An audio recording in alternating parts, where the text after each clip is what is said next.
Fran, you just touched on it on my next question in your answer. So, yesterday, LinkedIn released some data that showed 60% of working women feel like they are underperforming. And these are high achieving women. And anecdotally, I see this in my life. I have friends who have won awards for the papers they've presented at scientific conferences, but then on group text are feeling so beaten down. The tactical listening and work groups and mentorship are so important in advancing women, but the emotional piece is really important as well. And I want us to talk about that. So I'll start with you, Fran, since you just mentioned it. What specific programs or initiatives or ways have you navigated around the emotional aspect of what's going on right now?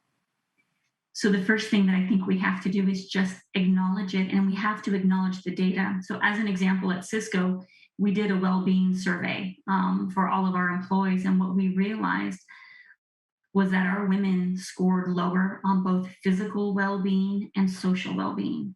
And that's something that we talk about as a company. Something of interest is that our people leaders also were lower than everyone else. And what I think that means is that caregivers, whether it's in the workplace or at home, are feeling an additional burden. Something that we say at Cisco is that empathy is a superpower. And I think empathy takes a lot more energy. And we have to be really supportive of all caregivers in that regard. It's interesting. On a weekly basis, our employees check in with us and they share their love and their load from the previous week and their priorities.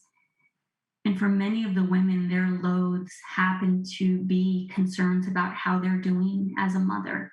And I find myself saying to many of the women that work for me, you are a great mother.